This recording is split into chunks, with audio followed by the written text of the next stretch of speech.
Et ma maman était très âgée pour avoir un premier enfant. Elle s'est mariée en 29 et je suis née en 35. Et donc elle avait 37 ans, ce qui n'était pas jeune à l'époque. Mon père était ajusteur-outilleur. Il était devenu chef d'atelier parce qu'il avait fait des grandes écoles techniques, on va dire, pour l'époque. Et ma mère était comptable. Et si ça vous intéresse, j'ai une anecdote pour expliquer mon amour inconditionnel de mon grand-père maternel. Ma mère était l'aînée. À l'époque, je ne sais pas jusqu'à quel âge l'école était obligatoire, mais je pense que c'était vraiment maximum 14 ans. Et à la guerre de 14, elle a déjà 16 ans.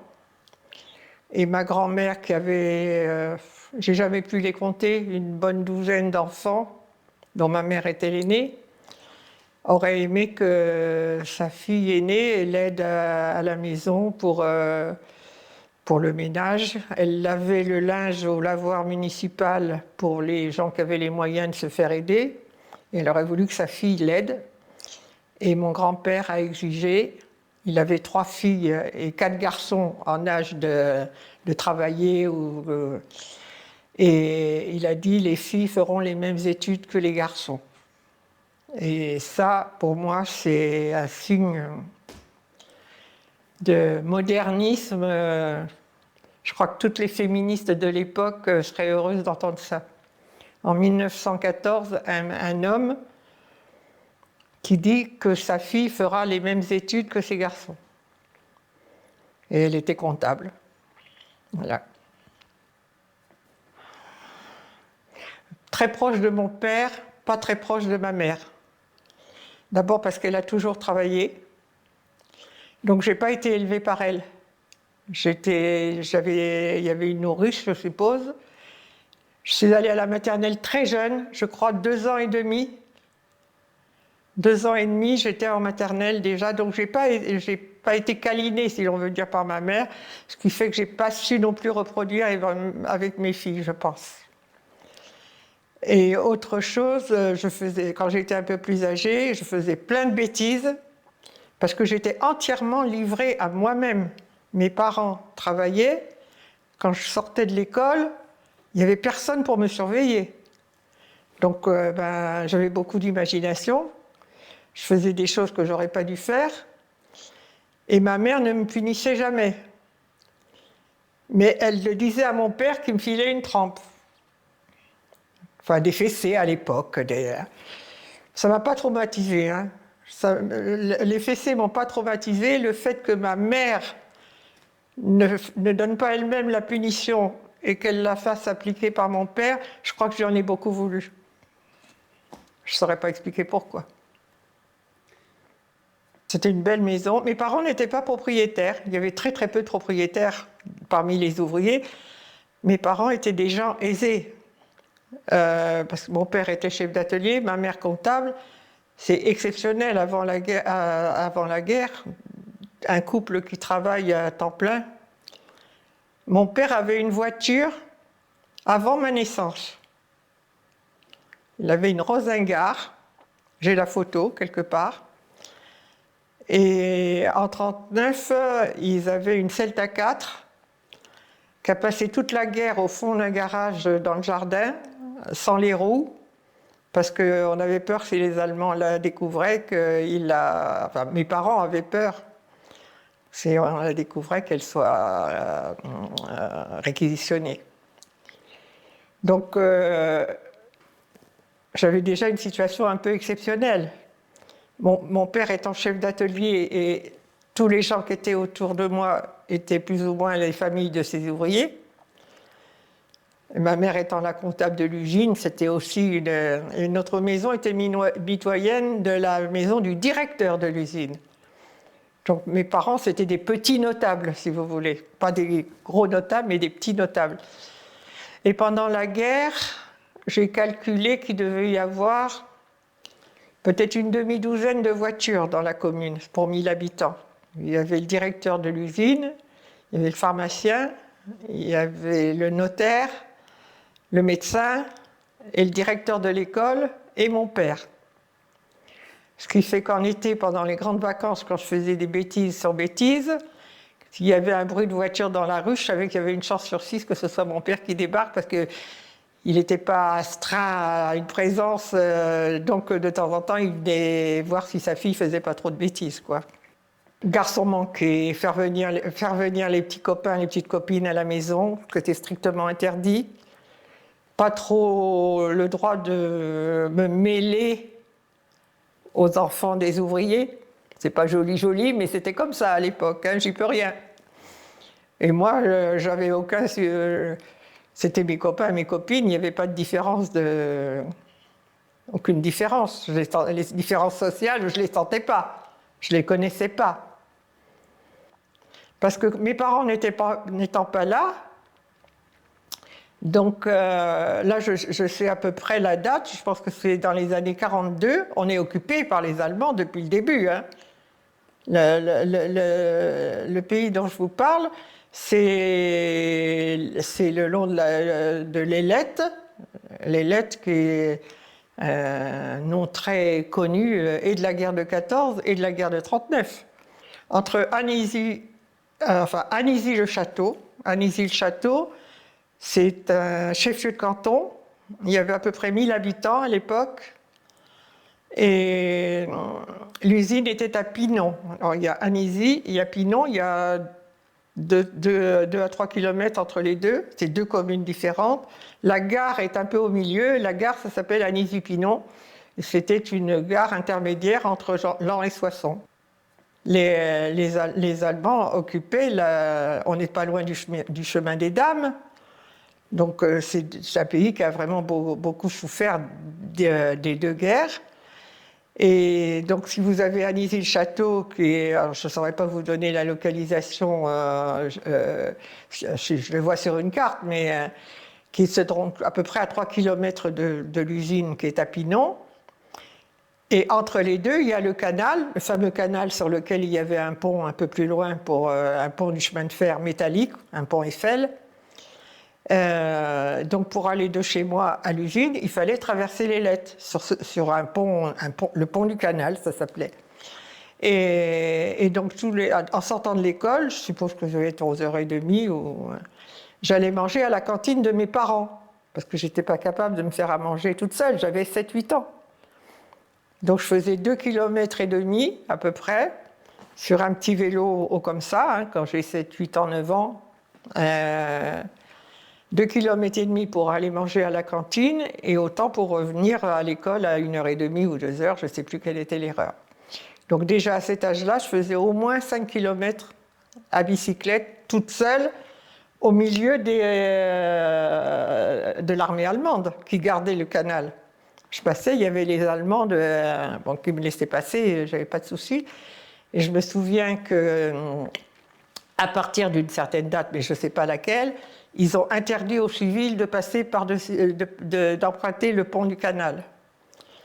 Donc pour faire le même trajet, parce qu'il fallait bien que je continue à aller manger à l'usine, j'étais obligée de faire un détour, je crois me souvenir, de 6 km. Pour aller 6 km sans doute... je suppose plus à l'est, sans garantie, et faire une grande boucle et revenir par un autre endroit où le canal ne passait pas. Et donc à partir de ce moment-là, j'ai fait pratiquement 12 km tous les midis pour aller manger à la cantine. Tu ne fais pas de cantine dans les écoles, les femmes ne travaillaient pas. Ma mère, c'était une exception pratiquement sur 1000 habitants, à part quelques femmes qui faisaient un peu de ménage ou quelque chose comme ça, mais il n'y avait pratiquement pas de profession féminine. J'arrive devant les grandes grilles de l'usine. Il y avait 800 ouvriers dans cette usine. Hein. C'était Schwarz-Saumon. C'était une grosse entreprise qui faisait la métallurgie. Donc il y avait, en plus des ouvriers français, il y avait aussi des Belges qui étaient ce qu'on appelait des requis. C'est-à-dire qu'ils avaient été, extradés de Belgique pour les obliger à travailler dans des usines françaises pour les Allemands. Je ne sais pas ce qu'ils fabriquaient, j'ai aucune idée. Et j'ai le souvenir d'arriver sans doute entre midi et 2 heures, enfin arriver pour déjeuner, et j'arrive près de l'usine quand il y a une alerte. J'entends les avions, j'entends les sirènes, et je vois les ouvriers qui sortent de l'usine en courant, qui traversent la route devant moi et qui vont se jeter dans des fossés. Il y avait des fossés tout le long, il y avait des bois un peu et des fossés, et qui m'appelaient. Marie-Claire, Marie-Claire, viens, viens. Et moi, je voulais papa, maman. Donc sur ma bicyclette, j'ai tenté de rentrer dans l'usine, le portail étant grand ouvert, un portail pour passer des camions. Alors, vu de maintenant, je pense qu'on y rentrait un 35 tonnes, il n'était peut-être pas aussi grand que ça. Et donc c'est un ouvrier qui a réussi à arrêter mon vélo, à me tirer pour me mettre avec eux dans le fossé. Parce qu'on était mitraillés. Les Allemands, je ne sais pas ce qu'ils voulaient mitrailler, mais ils mitraillaient. Parce que j'ai un autre souvenir. Et, donc c'est bien avant l'entrée des Américains dans la guerre, à mon avis. Parce que j'ai un autre souvenir. Là, on est dans le jardin de mes parents. C'est un très très grand jardin. La terre coûtait pas cher à l'époque. Et il y a une espèce de muret, et tout d'un coup, il y a une armée d'avions de chasse, sûrement. À l'époque, je ne sais pas ce que c'est. Après, on m'a dit que c'était des Stuka, mais et qu'on commençait à tirer. Sur quoi ils tiraient, j'en sais rien. Toujours est-il que mon père m'a attrapé, m'a couché par terre, s'est couché sur moi. Et on était le long d'un muret qui était peut-être haut comme ça, qui séparait une partie, je pense, une partie potager d'une partie plus fleurie, enfin plus moins, je trouve pas le mot. De toute façon, et donc des mitraillages, oui, c'est sûr qu'on en a eu. Je sais pas, mais ils mitraillaient peut-être pas l'usine, ils mitraillaient peut-être, ils avaient un objectif, hein, mais lequel, je ne sais pas. Ce pays-là, d'ailleurs, a été. Il y a eu beaucoup de souterrains. Ça a été. Il y a eu Himmler qui est venu. Il y a eu. Enfin, il y a eu des grosses tuiles allemandes. Et quand ils sont partis, quand il y a eu la débâcle, je me souviens que la population a été visitée, dont je faisais partie, et qu'on a fait la razzia un peu sur des trucs qu'on ne connaissait absolument pas. Il y avait des radeaux pneumatiques, il y avait des trucs comme ça. Mon père avait jeté son dévolu sur quelque chose, je ne me souviens pas exactement quoi. Et comme il n'avait pas les moyens pour le transporter, il se l'est mis dans un petit coin pour revenir le chercher, mais quand il est revenu, ça y était plus. Alors je ne saurais jamais ce que c'était. Non, mais il faut se dire qu'à l'époque, on disait à 7 ans, un enfant à l'âge de raison. Hein. Ma grand-mère, si on remonte beaucoup plus loin, ma grand-mère maternelle, à 9 ans, elle fabriquait des moulins à café chez Peugeot dans le Doubs. Et mon grand-père, à 10 ans, travaillait à l'usine. J'ai eu la chance. Alors, je ne sais pas comment ils se débrouillaient, parce que quand même, il n'y avait pas beaucoup de communication, mais je sais qu'ils venaient en vacances l'été. Ou alors j'étais peut-être un peu plus âgée, c'est possible, la guerre était peut-être finie. Mais mon grand-père et ma grand-mère avaient la chance d'avoir un petit-fils qui travaillait à la SNCF, et à l'époque, toutes les familles de la SNCF avaient les voyages gratuits. Donc, parce qu'ils étaient très, très, très, très pauvres. Hein, très, très pauvres. Ils étaient chargés de ma grand-mère. Je me rappelle plus de ma grand-mère que de mon grand-père, d'ailleurs. Peut-être qu'elle venait toute seule. Je ne revois pas tellement mon grand-père chez mes parents, alors que je revois bien ma grand-mère. Parce que vous me demandiez comment était à la maison. Donc, c'était une maison à étage.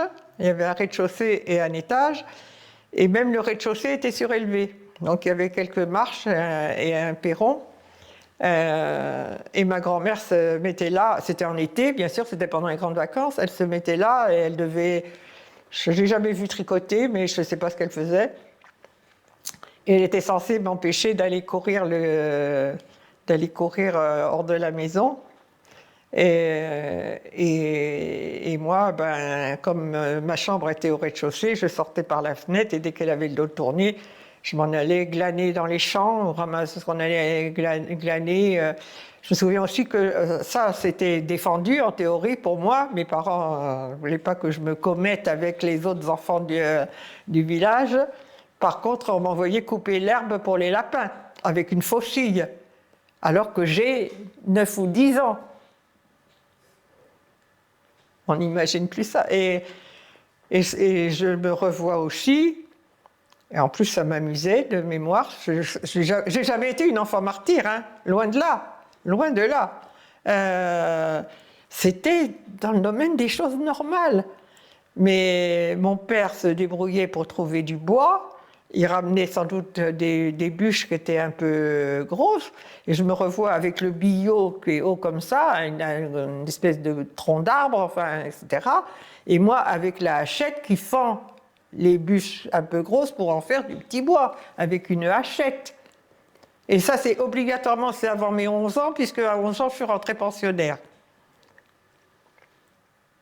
Je me souviens d'avoir eu la gale, ça je m'en souviens bien, parce que j'étais dans un espèce de, on appelait ça un tube, je crois, un tub en métal, et je revois ma mère me frottant avec une brosse c'était comme ça qu'on soignait la gale à l'époque. Il y avait des toilettes dans la maison. C'était une maison il y avait quand même une grande salle à manger, une cuisine, 2 chambres au rez-de-chaussée et au moins 2 chambres à l'étage. On appellerait ça une maison bourgeoise un peu. Hein. Et le chauffage, mon père avait fabriqué une espèce de gros cylindre en métal, un peu perforé, je suppose, dans lequel on brûlait de la sciure de bois. Et ce poêle était dans l'entrée de la maison, et le hall d'entrée était sur les 2 étages, c'est-à-dire que ça chauffait toute la maison. Il y avait un bel escalier, et comment on appelait ça? On appellerait ça une mezzanine maintenant, même pas, c'est plus petit. Il y a un escalier qui tourne, et en haut, qui a une plateforme avant d'arriver dans les chambres. Et bien sûr, il n'y avait pas d'eau chaude. Il n'y avait sans doute pas énormément d'hygiène. Mais bon, on en a réchappé. Hein.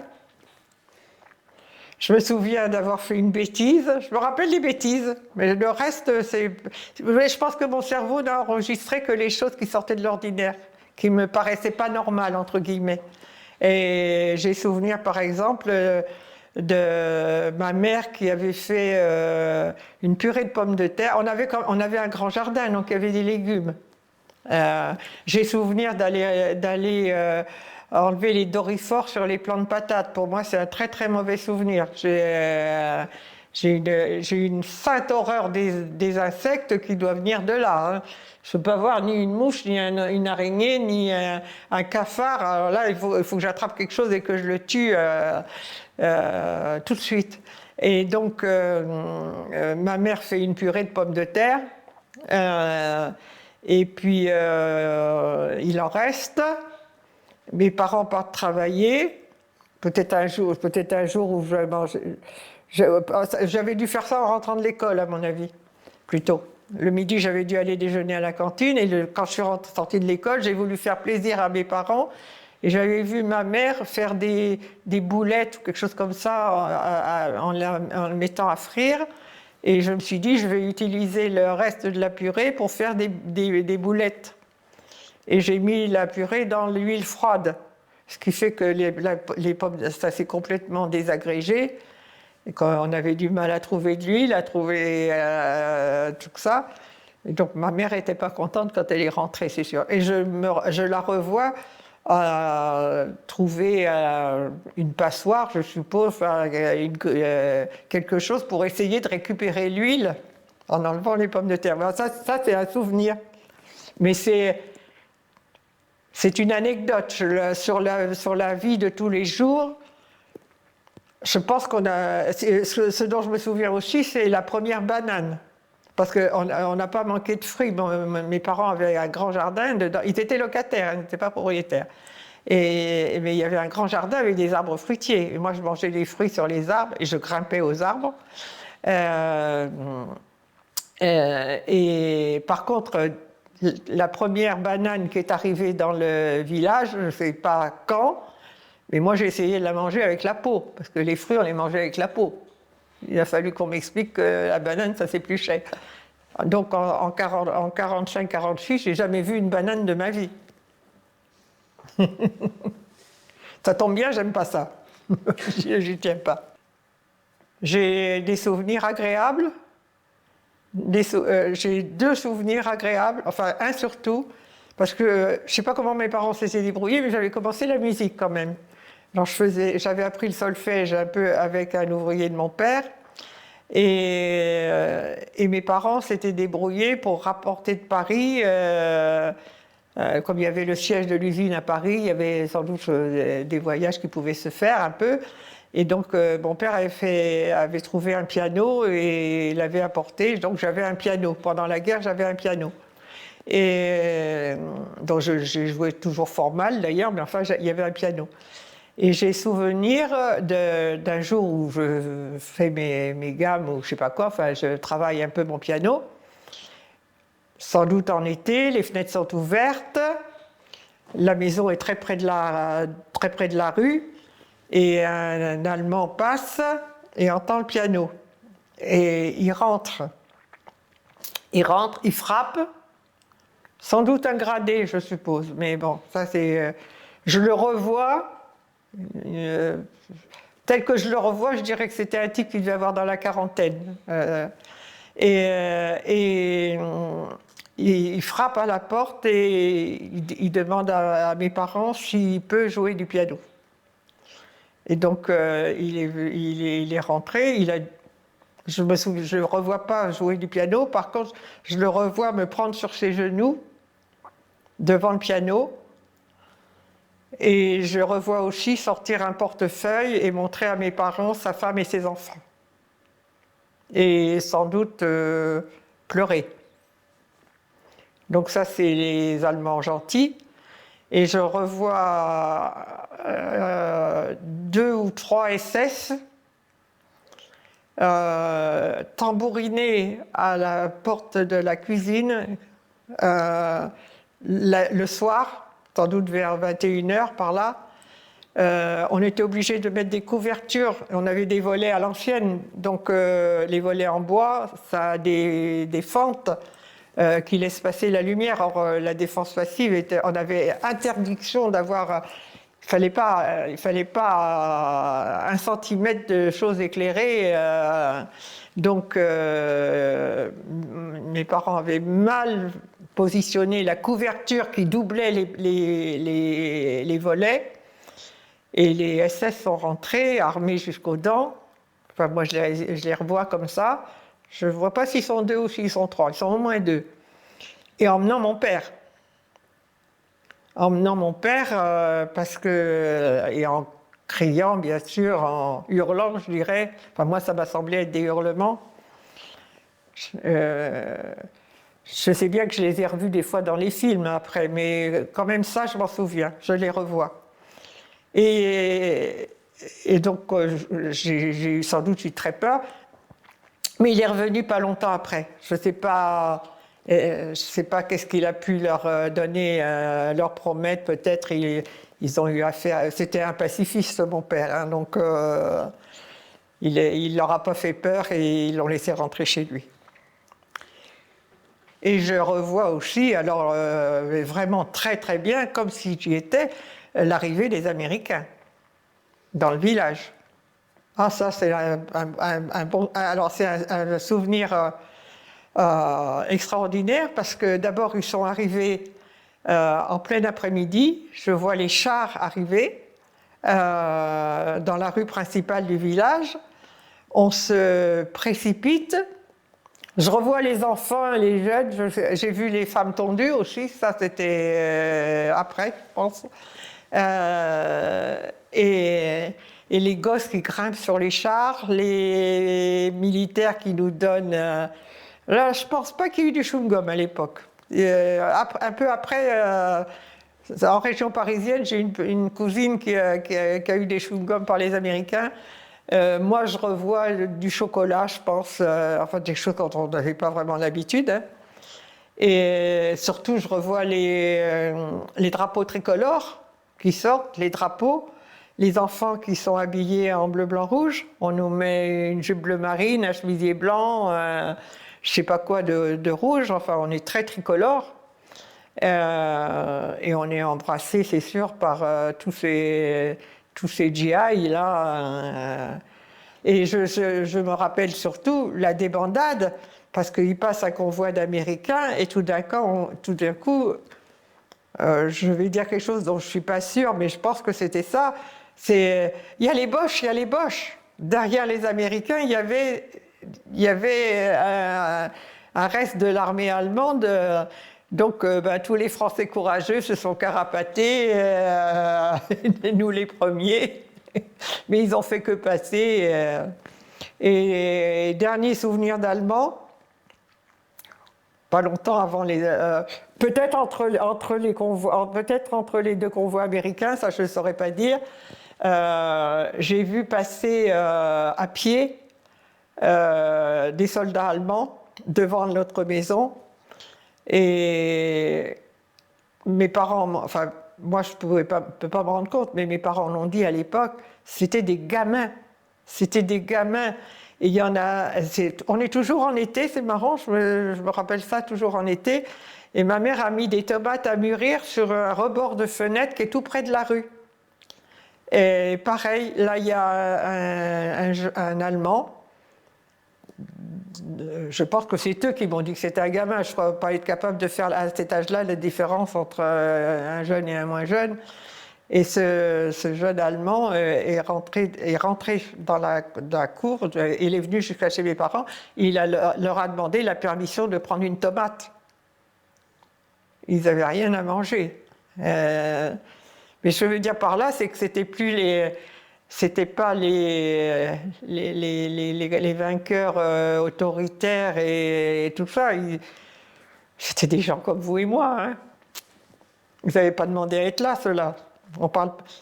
Et d'ailleurs, après la guerre, nos premières vacances, en 1950 et des poussières, ça a été d'aller en Allemagne, où on a été reçus comme des rois. Un beau-frère de ma mère, qui avait été prisonnier 5 ans en Allemagne, en 1950, à mon avis, 49 ou 50, 50 je vais dire plutôt, a voulu retourner là où il avait été prisonnier. C'était à la frontière tchécoslovaque. On a été reçus dans une ferme, je me revois encore les gâteaux.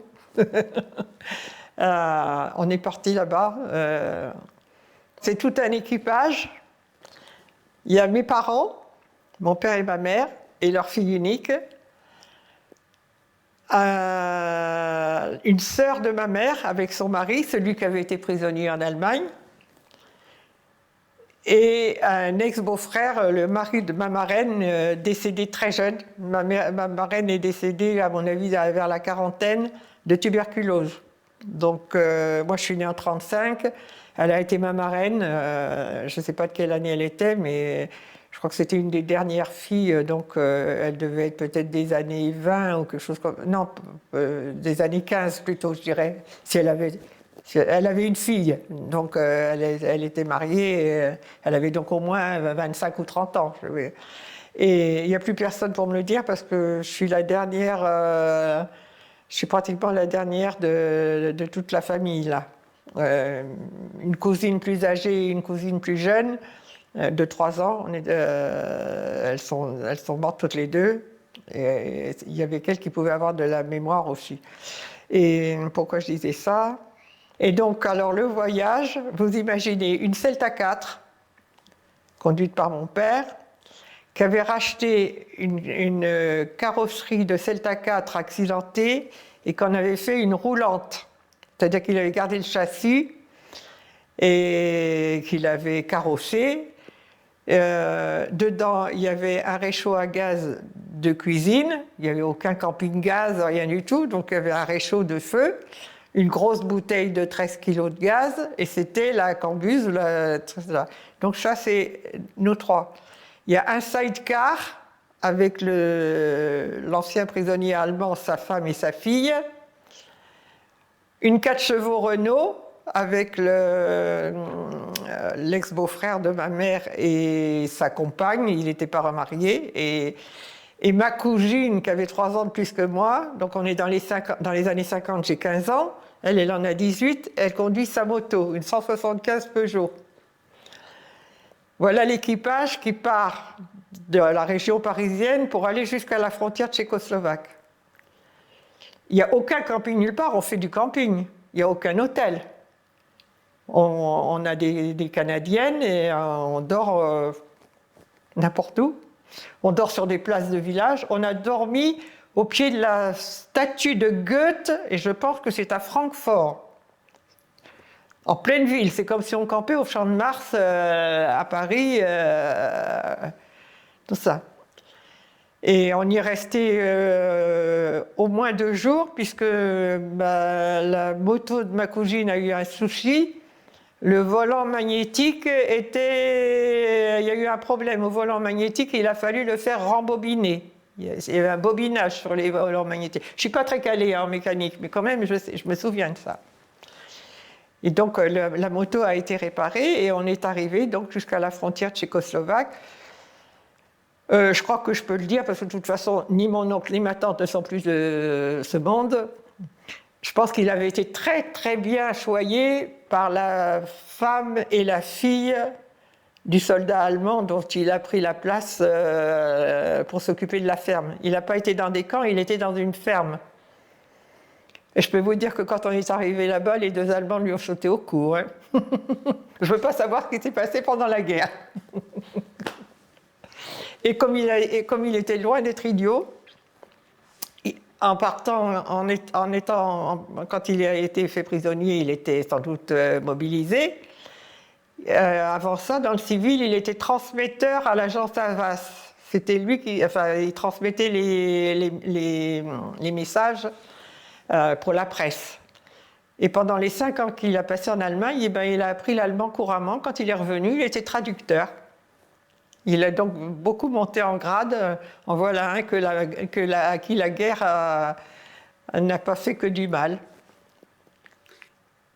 Et parce que ça ne s'est pas arrêté là, c'est-à-dire qu'à la frontière tchécoslovaque, on est descendu vers l'Allemagne du Sud, on a passé le col du Brenner, on a traversé l'Autriche. J'ai connu Cortina d'Ampezzo, alors que c'était absolument pas connu en Italie là. J'ai connu Innsbruck bien avant les Jeux Olympiques et Cortina d'Ampezzo avant que ça devienne une ville un bourg de Jeux Olympiques aussi. Et on a fini maintenant on appellerait ça un road trip. Hein. On a fini quand même sur la plage de Nice. Et on est remonté à Paris, tout ça en 3 semaines. J'ai une chance incroyable d'avoir des parents. Avant ça, dès après la guerre, on est allé visiter les plages de Normandie. Mes parents ont toujours pris des vacances, même quand il n'y avait pas de congés payés. Ils ont toujours... Je pense que c'est venu comme ça. Mon père avait sans doute une vision de la vie, tout en étant un très bon employé, salarié, professionnel. Mais il prenait déjà d'avoir une voiture avant la guerre. Je pense que c'est exceptionnel chez un couple d'ouvriers. Et on a fait ça plusieurs années de suite. Après l'Allemagne, on a fait 3 ans l'Espagne. Pareil, avec la même configuration. On est parti. Mes parents ont toujours pris des congés. C'était des bons vivants. Enfin, ils n'étaient pas obnubilés par D'ailleurs, ils ont été propriétaires que très tard dans leur vie. Ils ont toujours été locataires. Ils ne sont pas morts riches, mais ils ont toujours bien profité de la vie. Et je pense qu'ils m'ont insufflé cette façon de voir la vie. Mais j'ai eu de la chance. Déjà, la chance de voyager comme ça, c'est... mais alors ça, c'est du côté de mon père, c'est mon père qui a organisé ça. Et du côté de ma famille maternelle, il y a aussi des gènes, je pense, de voyage, parce que la sœur de mon grand-père, qui était vieille fille,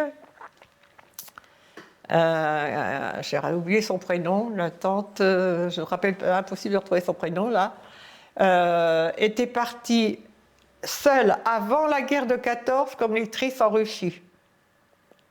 Une petite Française, pas...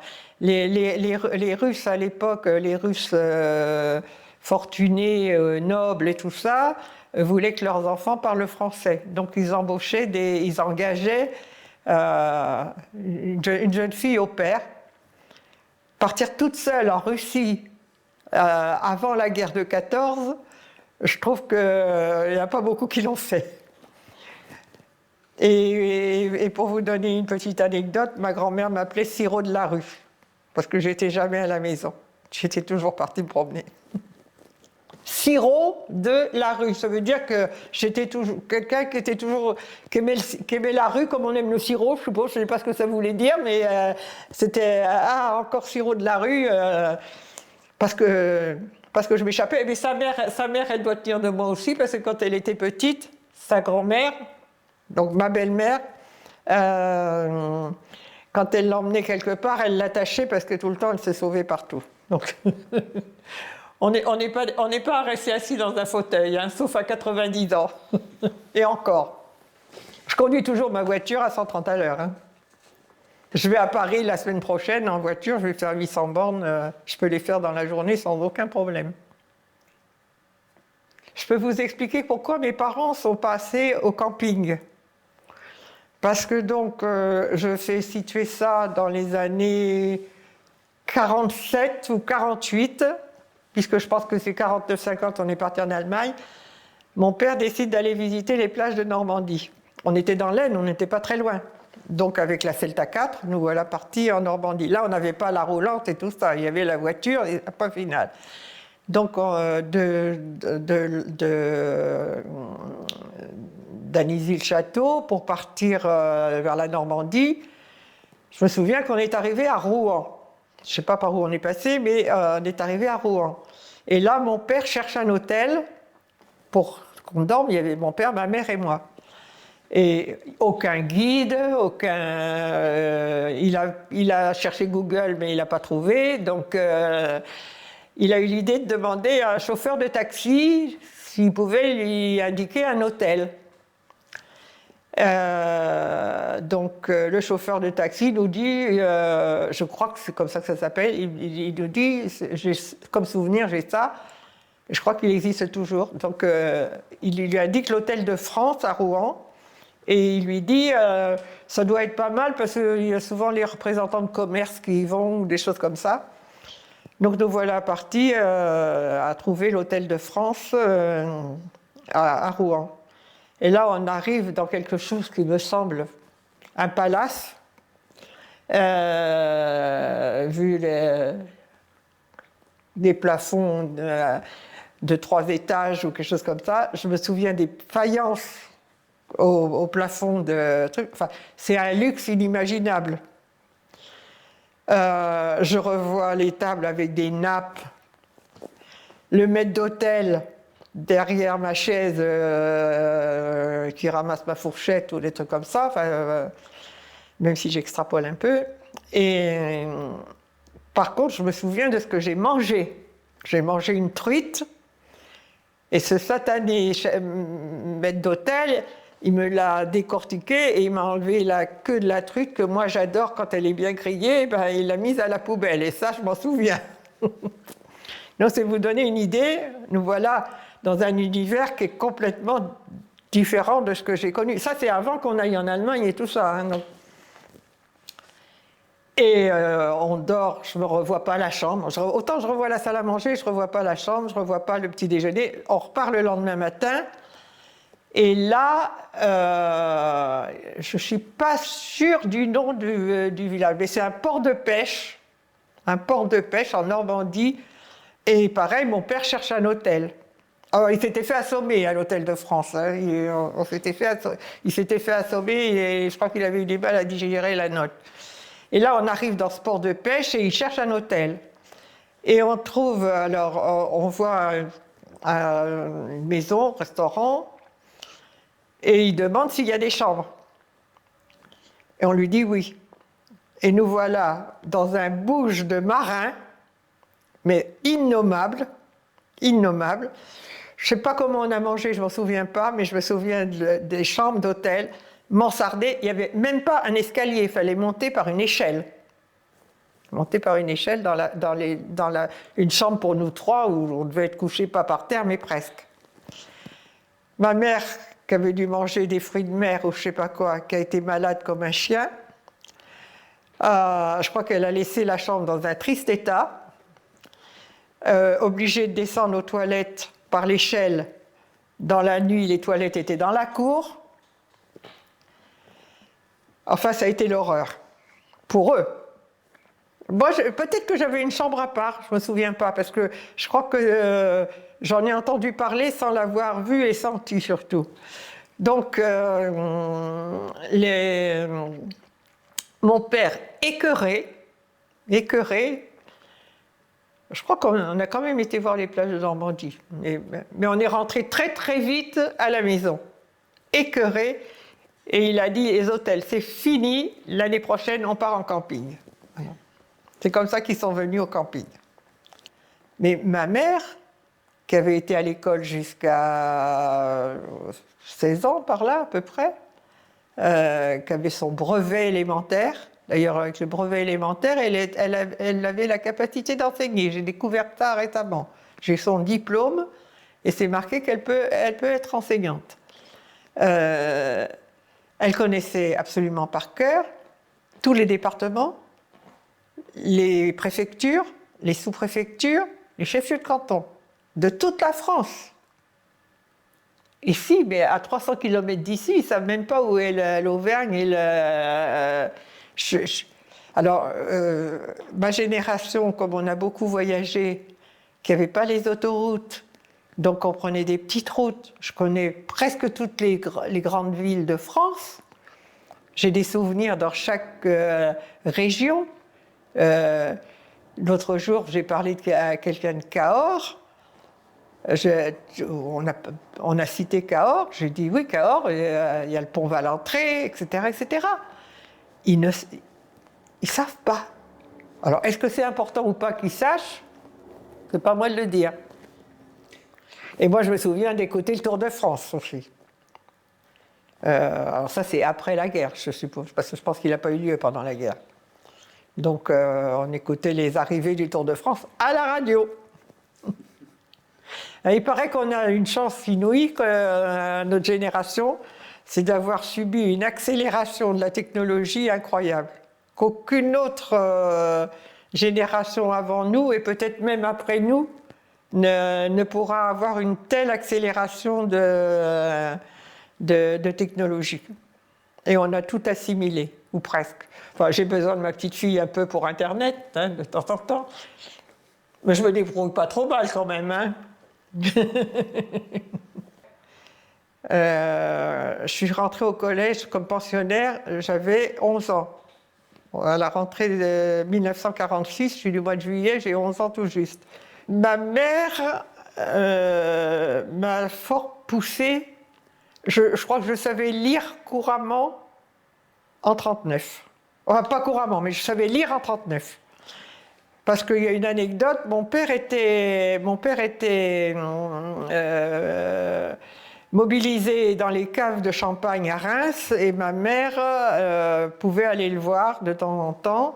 Pour ça, on prenait le train à Pinon et on allait jusqu'à Reims. On est allé quelques fois, je ne saurais pas dire combien de fois. Et donc, j'ai 4 ans. Et ma mère est dans un train, dans les wagons en bois, les banquettes en bois, en 3e classe, et elle a emporté un abécédaire et elle me fait lire dans le wagon. Et ça, c'est elle qui me l'a raconté. Et donc, il y a un monsieur dans le wagon qui est un peu épaté d'une gamine qui lit déjà, et qui dit à ma mère, oh oui, mais elle ne sait pas lire, c'est parce qu'elle reconnaît les images dans l'abécédaire. Mais autrement, si ce n'était pas dans son livre, elle ne saurait pas avoir les lettres. Et ma mère a, paraît-il, passé son temps, pour lui prouver qu'il avait tort, à me faire lire le nom des gares à chaque arrêt. Et donc j'étais, paraît-il, capable de lire le nom des gares, en plus c'est des noms propres quand même, à l'âge de 4 ans. Donc j'ai été boostée, on va dire. Comme en plus j'étais en maternelle très tôt, j'ai dû... Résultat, à 11 ans, je suis dans la classe du certificat d'études. À l'époque, à l'école élémentaire, il y avait 3 classes, et la dernière, celle du certificat d'études, c'était jusqu'à 14 ans. Et moi, j'ai 11 ans et je suis dans cette classe-là. Il fallait que je passe 11, 12, 12, 13, 13, 14, 3 ans dans la même classe. Normalement, ça se faisait en un an. Et je faisais bêtise sur bêtise. Et je m'ennuyais sans doute. Et la directrice a dit à mes parents, moi, je ne peux pas garder Marie-Claire 3 ans dans cette classe-là.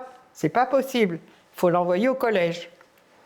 Sauf que le collège, il est à 20 km, qu'il y a encore très très peu de moyens de transport, que là, il n'est pas question de prendre le train tous les jours, quand même si je l'ai fait après. Donc, à 11 ans, j'ai été balancée dans un dortoir avec une trentaine ou une quarantaine de filles de mémoire. Je verrais 20 lits de chaque côté à peu près. Un froid de canard, l'année 46, c'est une des années les plus froides. Il n'y avait pas de chauffage, il n'y avait pas d'eau dans les conduits, tous les conduits avaient éclaté et on dormait on avait une bouillotte qu'on allait remplir à l'énorme gazinière. J'ai l'impression que l'énorme, on appellerait ça un piano, enfin je sais pas, de la cuisine collective, qui de mémoire, ça faisait bien la moitié de la pièce. Et il y avait un robinet, on pouvait remplir sa bouillotte à l'eau chaude. Et on dormait avec ça pour se réchauffer. Et le matin, on se lavait avec l'eau de la bouillotte, parce qu'il n'y avait pas d'eau au robinet. Ça, c'est tout l'hiver 1946. Et on mangeait très mal. Je sais que je suis très difficile, mais revenant aux bestioles, n'est-ce pas, dont on parlait tout à l'heure, il y avait plus souvent des charançons et tout ça dans les légumes secs que de viande dans nos assiettes, hein, à part ça. Mais bon, on en a réchappé. Mais par contre, oui, mais j'étais une mauvaise élève.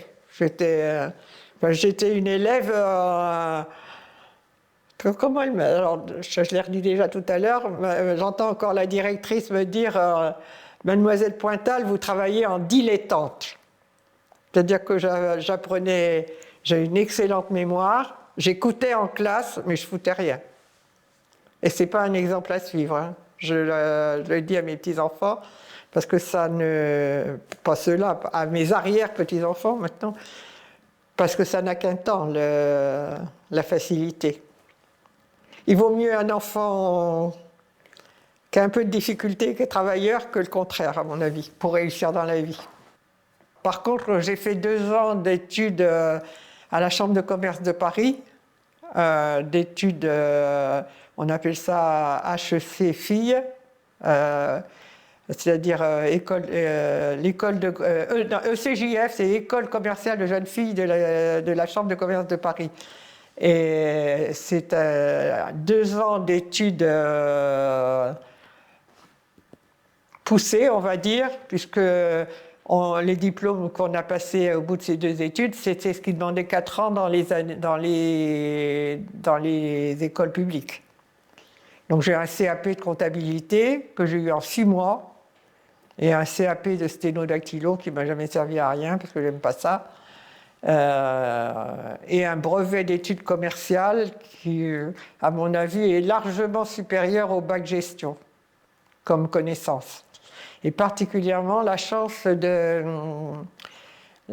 d'avoir bénéficié de méthodes d'enseignement très modernes pour l'époque, à savoir des entreprises fictives. C'est-à-dire qu'on entrait à l'école de commerce, je vous dirai après comment j'ai été orientée là-bas. L'école de commerce de jeunes filles, on devait être à peu près 200 élèves. La première année, il y avait 8 classes et la deuxième, il y en avait la moitié qui avait été éjectée, il n'en restait que 4. Et donc, chaque classe était... on avait une partie de cours, comment appelle-t-on ça déjà, théorique, enfin, je veux dire, par des professeurs. Et l'autre, c'était des entreprises fictives où on était les clients, les fournisseurs, l'administration, la banque, etc., etc. Ce qui fait que quand on est sorti de cette école, on pouvait tout faire dans une petite entreprise. Et je n'ai jamais cherché de travail parce que l'école plaçait ses élèves toute leur vie. Je ne sais pas si c'est toujours comme ça, mais quand on quittait un emploi, on allait à l'école et ils nous fournissaient une demi-douzaine de gens qui attendaient des employés sortant de cette formation. Et, oui, et comment j'ai été orientée là, c'est mes parents ayant une fille unique, la croyant beaucoup plus intelligente qu'elle ne l'était, la voyaient pharmacien, médecin, avocat, notaire, tout ce qu'on voudra, et moi qui travaillais en dilettante, ça ne m'intéressait pas du tout. Ce que je voulais, c'était rentrer dans la vie active. Et ce que je savais faire le mieux, c'était ce que faisait ma mère, c'est-à-dire l'emploi de bureau. Et je pense que c'est moi qui ai eu l'idée, je ne sais pas où j'avais trouvé l'information, c'est le début de l'orientation professionnelle par des psychologues, à mon avis. Je pense que c'est le tout début. J'ai le souvenir d'avoir été envoyée dans une ville, je pense que c'est Château-Thierry ou Tergnier, je ne suis pas sûre, dans l'Aisne. Et là, il y a un couple, un monsieur et une dame, je ne sais pas s'ils étaient mari et femme ou si c'était deux collègues, mais enfin, il y avait un monsieur et une dame. Et là, j'ai 17 ans et demi, à peu près. Et donc, on me fait passer des tests toute la journée. Je ne me rappelle pas trop les tests. Je sais qu'on m'a demandé plein de trucs, que j'ai fourni tout ce que je pouvais. Et que quand mes parents ont reçu le rapport, c'était que je n'avais pas une intelligence abstraite et que j'avais beaucoup de sens pratique, de bon sens. C'est le plus beau compliment qu'on m'ait fait à 17 ans et demi ou 18 ans. Et que de ce fait, ils conseillaient la Chambre de commerce de Paris pour faire des études de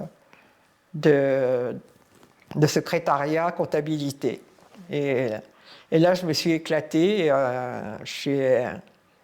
J'ai été parmi les meilleurs élèves de cette session. Je crois, de mémoire, je crois, parce qu'il y avait un concours de sortie. C'était pas seulement il y avait les examens nationaux.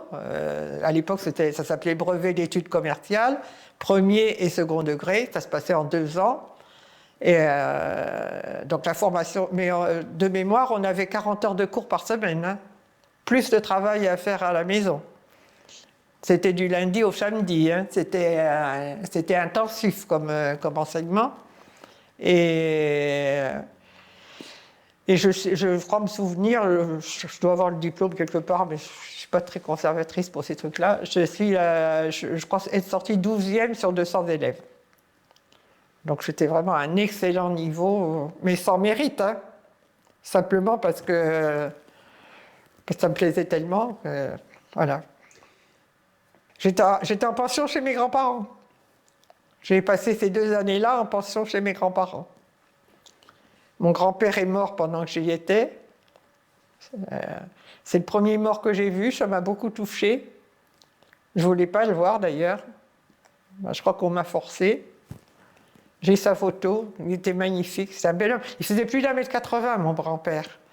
Donc, et il est alors mes 2 grands-pères étaient flics, je ne sais pas si ça a des résonances. Mon grand-père paternel et maternel étaient gardiens de la paix. Ce n'étaient pas des flics, c'était des gardiens de la paix. Et très catholique, pratiquant. Je crois même qu'il était frère laïque, mon grand-père. C'est-à-dire qu'il avait une fonction dans l'Église, tout en ayant le droit d'être marié et d'avoir des enfants. Et après sa retraite, quand je l'ai connu, il était suisse dans les églises. Je ne sais pas si vous avez connu ça. Je dois avoir une photo en cherchant bien. C'est-à-dire avec la hallebarde, un bicorne, et il faisait lever et asseoir les fidèles suivant les... je crois qu'il y en a encore dans certaines cathédrales ou des choses comme ça. Et que j'ai eu une vie très très agréable par rapport à ma génération, parce qu'à 18 ans, je suis libérée de la tutelle de mes parents. Et comme j'ai une cousine qui a 21 ans, j'ai le droit de sortir. Je vais danser. J'ai été danser terriblement, des nuits entières. Je vais au spectacle. J'ai vu sur scène Montand, Piaf, Beko, Mouloudji. J'ai connu les grands orchestres de l'époque, les Jacques Elian, tout ça. J'allais danser dans un dancing qui était au sous-sol de l'Olympia. L'Olympia, c'est un des grands musicals parisiens.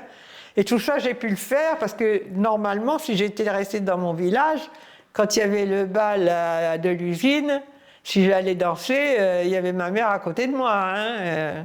Je pense que si j'étais restée dans l'Aisne, j'aurais jamais rencontré mon mari. Enfin, bien que je l'ai rencontré là-bas quand même. Mais j'avais donc une autonomie que n'avaient pas les jeunes filles de mon époque. La preuve que quand j'allais camper et tout ça, 4 garçons et 2 filles,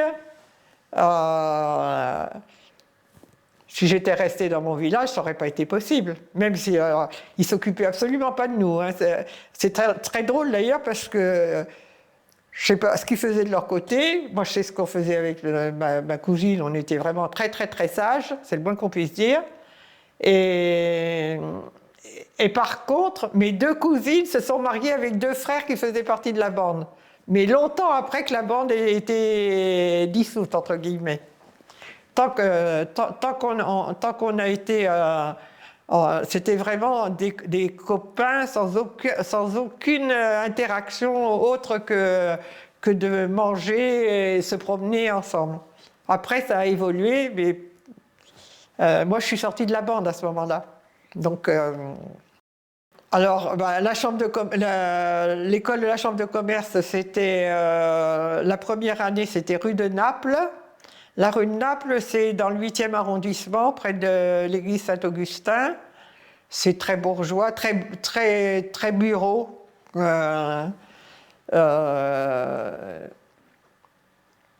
Et la deuxième année, l'école a déménagé et c'était avenue Trudel, c'est près des grands boulevards. Alors là, c'est très festif. J'ai un souvenir, il y avait les fêtes, il y avait la fête foraine sur les boulevards tous les ans. Et donc, la deuxième année, avec ma copine Simone, qui est la marraine de ma fille, on est encore vivants toutes les deux, on se connaît depuis nos 17 et 18 ans. Elle est la marraine de ma fille. Et donc, on était très... Allez, je ne sais pas comment dire.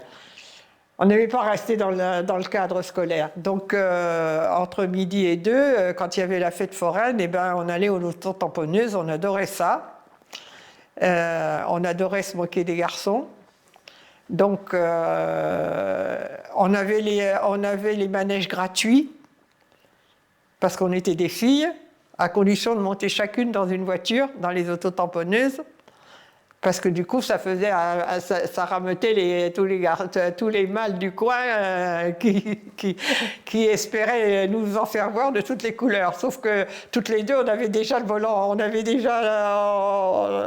était prédisposés à conduire, je pense. Et alors, quand on s'en attrapait un, le pauvre, il n'était pas à la fête parce qu'on l'envoyait valdinguer avec nos autotamponneuses. Et on faisait ça entre midi et 2 alors qu'on était censé être demi-pensionnaire. On était censé être demi-pensionnaire et on a été beaucoup surveillés, entre guillemets, et comment dire, je trouve pas le mot, par les péripatéticiennes qui faisaient le métier sur le boulevard et qui nous ont mis en garde. Elle s'occupait de nous.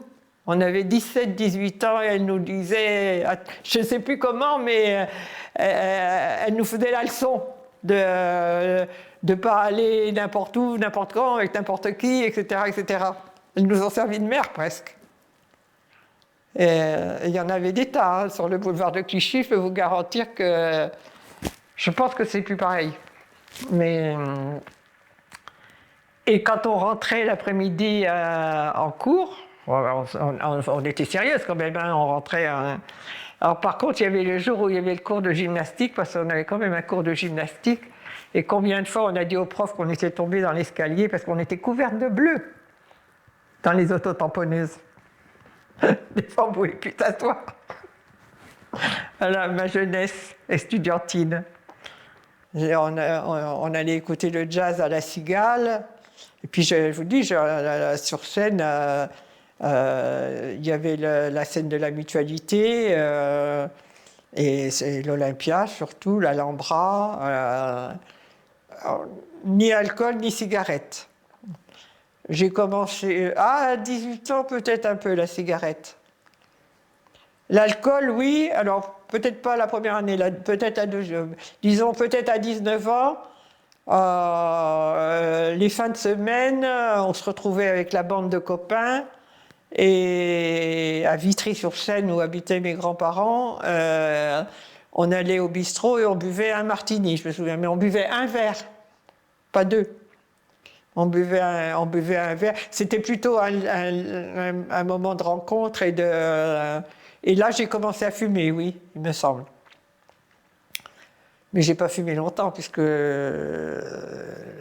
j'ai rencontré mon mari à 21 ans et dans un mariage dans l'Aisne où étaient mes parents, alors qu'on habite, lui il a vécu à la cité universitaire à Paris, il a fait ses études au conservatoire, pratiquement dans la même rue où moi j'allais à l'école, mais on ne se connaissait pas.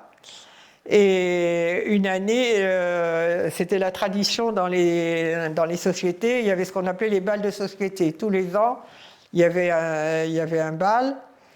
Et donc, ça s'est fait aussi dans l'usine où travaillaient mes parents. C'était au mois de septembre.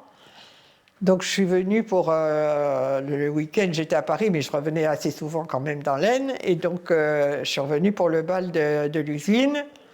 Là, il y avait un orchestre et j'ai flashé sur le violoniste de l'orchestre.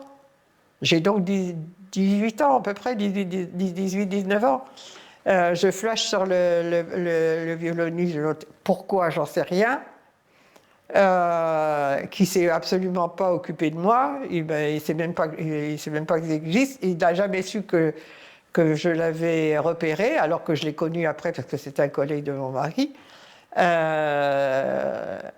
Et j'ai rêvé pendant un an de ce jeune homme qui ne s'est jamais occupé de moi. Et l'année suivante, presque à la même date, mon amie de collège se marie et je suis sa demoiselle d'honneur. Et le père, qui avait fait partie du comité d'organisation du bal de l'usine, était très content de l'orchestre. Il reprend le même orchestre pour le mariage, pour animer le mariage de sa fille. Et moi, je me dis, chouette, je vais retrouver mon beau violoniste. Et bien, manque de chance, il s'était fait remplacer. C'est mon mari qui était là. Et là, c'est lui qui m'a couru après. Mais bon, voilà. Et on s'est retrouvés. Enfin, c'est lui qui m'a dragué, oui, ça c'est sûr. Par contre, c'est moi qui l'ai rappelé. Parce que moi, j'avais pas le téléphone à Paris, alors que lui, il était militaire. C'était pendant la guerre d'Algérie. Il était à la caserne du Plex, il était le secrétaire du médecin, et donc il avait un téléphone à l'infirmerie. Il m'a donné son numéro, et c'est moi qui l'ai rappelé. Si je n'avais pas voulu le rappeler, ça ne serait jamais revu. Voilà. Ah oui, on s'est revus, on a beaucoup marché dans les rues de Paris, beaucoup marché dans les rues de Paris, parce que lui, il était militaire, et moi, j'étais chez mes grands-parents. Donc, j'étais plus à l'école, là. J'avais commencé à travailler en septembre 2050. On s'est mariés en 56. Non, oui, en 56. Donc ça, c'est toute l'année 55-56. Je l'ai rencontré en 55 et on s'est mariés en 56, un an après. Et lui, il s'est laissé piéger. Je ne sais pas s'il se serait marié, mais il commençait à travailler. Il était libéré du service militaire et il n'avait pas de boulot. Il est resté presque 2 ans sans travailler avec son premier prix de Paris de violon en poche. Et il faisait du dancing et les soirs, il travaillait jusqu'à des minuit, 1h du matin. Et il n'y avait plus de métro, il n'y avait plus tout ça. C'était la galère pour rentrer dans nos petites chambres de bonne. Notre première chambre, avant d'être mariés, notre première chambre, elle faisait 8 mètres carrés.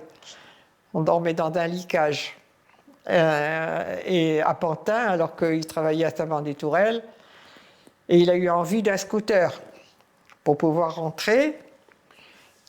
Et je lui ai dit, on va essayer d'en acheter un. On est allé dans un commerce. Il a vu ce qui lui plaisait. Et j'ai dit, on achète. Mais il y avait que moi qui travaillais. Lui, il ne gagnait pas grand-chose. Et moi, j'avais un salaire, j'avais des bulletins de salaire. Et on a dit, on va prendre un crédit. Le vendeur a dit, vous avez des bulletins de salaire? Alors, je lui dis, lui, il dit non. Je lui dis, moi, j'en ai. Il dit, vous êtes marié? Ah ben non. Ah ben si vous n'êtes pas marié, ça ne marche pas. Je suis ressorti de là, je lui ai dit, mais il ne nous reste plus qu'une chose à faire, c'est se marier. On se connaissait depuis 1 an quand même déjà. Il a dit, oui, pourquoi pas. J'ai dit, c'est pas mis à genoux avec le bouquet de fleurs, lui. Hein. et moi, le lendemain, j'ai appelé mes parents, je lui ai dit, je vais me marier. Il n'avait pas cru que j'allais le prendre aussi vite, je pense. Et le plus drôle de l'histoire, c'est que donc ça s'est passé de mémoire en début d'année. Donc on ne se connaissait que depuis 4 ou 5 mois peut-être. Puisque à Pâques, il vient à Pau chez ses parents. Et son père lui dit, j'ai une vieille Terreau, je ne m'en sers plus, je te la donne. On n'a jamais acheté de scooter. Voilà. Alors là, je peux te dire, on a une méthode Ogino, une méthode température et la dernière, Valérie, à l'époque on appelait ça un coït interrompu. Et j'ai pleuré toutes les larmes j'ai pas été heureuse d'avoir des enfants. Même si je voulais une famille nombreuse. Parce que je voulais pas. Pour moi, la pire des choses, ça aurait été d'avoir un enfant unique. Hein, parce que j'avais été enfant unique et je ne voulais pas. J'aurais voulu commander mes enfants. Et je n'ai jamais pu. Oui, les avoir sur demande. À l'époque, c'est 3 accidents. Et le 3e accident, je me revois pleurant chez le pédiatre. J'avais emmené sans doute en lui disant j'aurais voulu le vouloir. Et ça me fait penser que c'est faux de dire qu'on n'aime pas ses enfants quand ils n'ont pas été commandés. C'est pas vrai. Enfin, pour moi toujours, c'est pas vrai. Mais faut dire que notre génération, c'était à qui se battrait pour ne pas rentrer dans une pharmacie chercher un préservatif. Il n'y en avait pratiquement pas. Dans les milieux modestes, on ne connaissait pas. On ne connaissait pas. Donc, et même mon mari n'osait pas rentrer dans une pharmacie et demander au pharmacien une boîte de préservatifs. C'est tout. C'était l'époque. On l'a vécu, c'était comme ça. Hein. La pilule n'existait pas. Enfin, pas pour moi, toujours. Peut-être qu'elle était déjà connue dans certains milieux très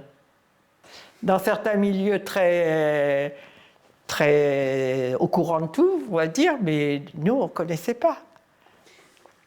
C'est vrai que la première, quand la première est née, Martine, sa maman, en 58, mon mari a pratiquement pas de boulot. Il n'est pas encore rentré dans un orchestre et tout ça. Il est sorti du service militaire, plus personne ne le connaissait. Il a eu son prix de Paris à 19 ans. Le service était à 20 ans, il en sort à 22 ans passés, puisqu'il a fait 28 mois de service militaire. Dans le milieu, plus personne ne le connaît. On n'a pas de domicile. On a commencé notre ménage, on était dans une chambre à la journée à Paris, un hôtel à la enfin un hôtel au mois. Et il courait le cachet. Moi, j'avais un peu de boulot, mais j'avais un emploi, il n'y avait pas de souci de ce côté-là. Mais la vie n'était pas facile. On a passé, je m'en souviens très très bien, le matin, on n'avait pas le droit de faire le petit déjeuner dans la chambre. Alors, on avait planqué un réchaud à alcool et on faisait quand même un café. Le midi, moi je mangeais un sandwich, lui je ne sais pas, puisque il ne travaillait pas, il ne pouvait même pas travailler son instrument. Je veux dire, vraiment, ça a été une période très noire. Et le soir, on se retrouvait boulevard Saint-Michel, au coin de la rue Cujas. Le café-restaurant s'appelait le Cujas. Et tous les soirs, pendant des semaines, je dirais même des mois, on mangeait un hamburger frites au comptoir, parce qu'à Paris, c'est moins cher quand on mange au comptoir que quand on est assis. Enfin, c'était comme ça à l'époque, je crois que c'est toujours comme ça. On mangeait au comptoir tous les soirs un hamburger frites avec une bière, et ça coûtait 11 francs chacun. Et moi, à l'époque, je gagnais 350 francs par mois. Donc on mangeait ça tous les soirs. Sauf quand on était invité à déjeuner chez ma tante, et là c'était Byzance parce qu'on mangeait bien. Il n'y avait pas d'indemnité de chômage du tout. Il faut dire que le chômage n'est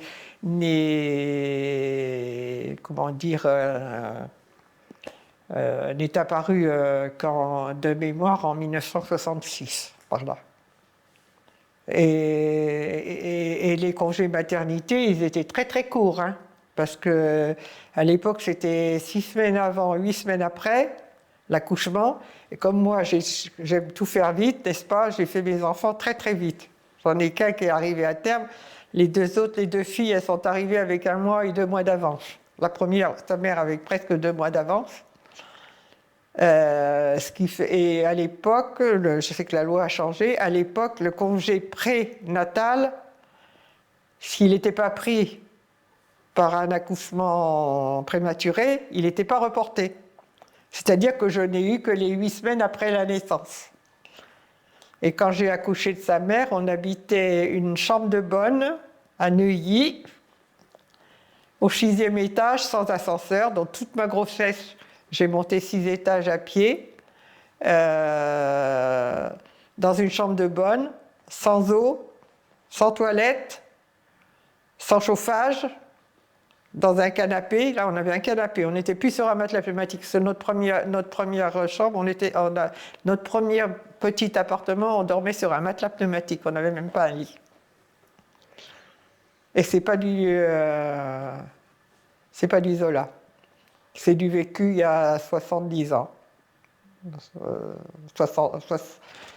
Ça aurait fait 68 ans cette année qu'on était mariés. À mon avis, c'est formateur. Tout ce que j'ai maintenant, je l'apprécie. Je ne l'apprécierais pas de la même façon si je l'avais toujours eu. Enfin, moi, c'est ce que je pense. Hein.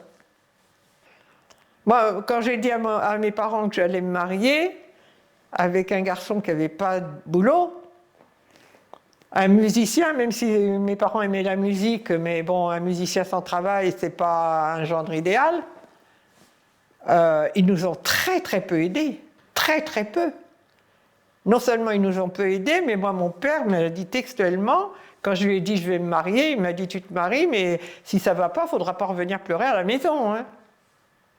Textuellement. C'était l'époque. On est une génération qui peut dire qu'on a tout... Et ne serait-ce que dans le couple. Je me souviens déjà à notre époque, quand nous on s'est mariés et qu'on a eu nos premiers enfants, il y avait des gens autour de nous qui pensaient qu'il fallait être irresponsable pour se marier alors qu'on n'avait pas de logement, pas de... Nos parents ne nous ont pratiquement rien donné. On s'est tout construit ensemble. Ensemble. On se complétait avec mon mari. Lui, c'était l'artiste. Il gagnait beaucoup d'argent. Moi, j'étais terre à terre. Je le faisais fructifier. Au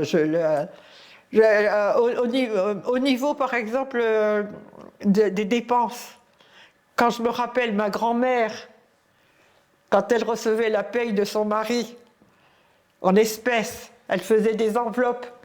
Ça, c'était pour le loyer, ça, c'était pour la nourriture, ça, c'était pour ceci, ça, c'était pour s'il arrive un coup dur. Il n'y avait aucune protection sociale, aucune protection médicale. Donc, et quand je vois maintenant comment certains de mes petits-fils gèrent leurs finances, quand j'entends qu'en France, il y a je ne sais pas combien de millions de personnes qui sont tous les mois en rouge à la banque. D'accord, il y a des mauvais... Je veux bien admettre qu'il y ait des mauvais patrons, que les salaires n'aient pas suivi, etc., etc. Mais dans le temps, ils faisaient avec ce qu'ils gagnaient. Ils ne dépensaient pas ce qu'ils n'avaient pas encore gagné. Donc ça, c'est quelque chose que je ne pourrais pas vivre, que je ne peux pas comprendre. Et j'aime les belles choses, c'est sûr, la preuve en est. Vous voyez, mais tout ça, c'est du français. Hein. Tout ça, c'est français. Ça a 50 ans, tous les meubles, tout ça, ça a été fabriqué à Nantes dans une petite usine. Et on s'est saigné aux 4 veines pour se l'acheter. La première fois que j'ai commandé le meuble, c'était à la foire de Paris. J'ai flashé dessus parce que j'ai toujours aimé le moderne. J'aime le moderne. Hein. J'aime pas l'ancien. Si on me le donne, je le revends. C'était pas dans mes moyens. Et j'ai flashé là-dessus pendant au moins 2 ou 3 ans. Comme je travaillais dans une boîte où on avait des entrées pour aller à la foire de Paris, tous les ans, j'allais sur le stand où j'avais repéré quelque chose qui me plaisait. C'était ça. Et c'est du chêne. La 2e ou 3e année, j'ai eu le courage de m'approcher du vendeur pour lui expliquer qu'à l'époque, il fallait très longtemps pour avoir une voiture. Quand on commandait une voiture, il fallait attendre 1 an, quand c'est pas plus, les Renault. Et Renault, pour pallier à ça, avait inventé ce qu'ils avaient appelé le précrédit. C'est-à-dire que vous versiez une somme tous les mois, vous commandiez la voiture, vous versiez une somme tous les mois à Renault, et quand la voiture était livrable, vous continuiez à payer, vous aviez déjà payé pendant 1 an ou 18 mois, des choses comme ça. Et j'avais trouvé ça une bonne solution. Et je me suis approchée du stand et au vendeur, je lui ai dit, voilà ce qui se passe dans l'automobile. Moi, j'ai envie de vos meubles, mais ils ne sont pas dans mes moyens. Est-ce qu'on pourrait faire un truc comme ça? Et il m'a dit, mais c'est une très bonne idée. Et on a fait ça. J'ai commandé mes premiers meubles là. Ils sont devenus des amis parce qu'en définitive, c'était le patron de l'usine. Et on est devenus amis.